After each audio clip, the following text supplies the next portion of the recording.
Gas ಅಂತ ಇದು ಮಾಡ್ತಾ ಇದ್ದಾರೆ. ನಾಗರಿಕತೆ ಬೆಳೆದಿದೆ, ವೈಜ್ಞಾನಿಕವಾಗಿ ಬೆಳೆದಿದೆ. ಇಂಥ ಸಂದರ್ಭದಲ್ಲಿ ನೀವು ಆ ಪ್ರಾಡಕ್ಟ್ ಏನಿದೆ ಅದು ಮನುಷ್ಯನ ಜೀವನಾಡಿಯಾಗಿದೆ. ಅದಿಲ್ಲ ಅಂದರೆ ಬೆಳಿಗ್ಗೆ ಜೀವನ ಇಲ್ಲ. ಅಂಥದ್ದನ್ನು ನೀವು ತಾತ್ಸಾರವಾಗಿ ನೋಡಿ.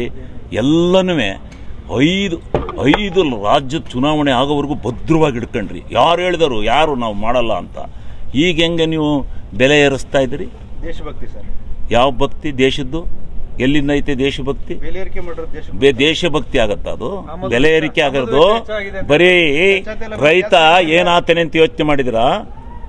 70% ರೈತನಿಗೆ ಕೊಡ್ತಾ ಇದು. ಕಚ್ಚಾ ತೈಲ ಬೆಲೆ ಅಂತಾರಾಷ್ಟ್ರೀಯ ಮಟ್ಟದಲ್ಲಿ ಜಾಸ್ತಿ ಆಗಿದೆ. ಕಚ್ಚಾ ತೈಲ ಬೆಲೆನ ಅಂತಾರಾಷ್ಟ್ರೀಯ ಮಟ್ಟದಲ್ಲಿ ಜಾಸ್ತಿ ಆಗುತ್ತೆ ಅನ್ನೋ ಪರಿಜ್ಞಾನ ನಿಮಗೆ ಬೇಕಾಯಿತು. ನೀವು ತಗೊಬಂದು ಸ್ಟಾಕ್ ಮಾಡ್ಕೋಬೇಕಾಯ್ತು. ನೀವು ಇವತ್ತು ಯೋಚನೆ ಮಾಡ್ತಾ ಇಲ್ಲ, 14 ವರ್ಷ ಆಯ್ತು ನೀವು ಬಂದು ಅದ್ರ ಬಗ್ಗೆ ಚಿಂತನೆ ಮಾಡಿದ್ದೀರಾ? ಎಲೆಕ್ಷನ್ ಆದ್ಮೇಲೆ ಯಾಕಂದ್ರೆ ಎಕ್ಸಿದ್ದು ಈಗ ಯುದ್ಧ ನಡೀತಾರೋದ್ರಿಂದಾಗಿ ಆಮದು ವೆಚ್ಚ ಎಲ್ಲ ಜಾಸ್ತಿ ಆಗಿದೆ. ಆಮದು ವೆಚ್ಚ ಯುದ್ಧ ನಡೆಯೋದು ಅದು ಸಪ್ರೇಟ್ ಬಿಡ್ರಿ, ಯುದ್ಧದ ಆಮೇಲೆ ಬರೋಣ.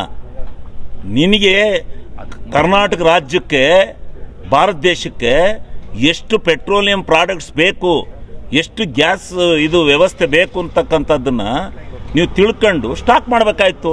ಹೋಗಿ ಎಲ್ಲ ರಾಷ್ಟ್ರದಲ್ಲೂ ಒಂದೊಂದು ವರ್ಷಕ್ಕಾಗುವಷ್ಟು ಸ್ಟಾಕ್ ಇಟ್ಟಿರ್ತಾರೆ. ನೀವು ಎಷ್ಟು ಇಟ್ಕೊಂಡಿದ್ದೀರಿ ಸ್ಟಾಕು? ಬೇಕಲ್ಲ ಇದು ದೇಶಭಕ್ತಿ. ನಮಗೆಲ್ಲರಿಗೂ ದೇಶಾಭಿಮಾನವೇ ಇರೋದು. ಭಾರತ ದೇಶ ಉದ್ಧಾರ ಆಗಬೇಕು ಅನ್ನೋದೇ.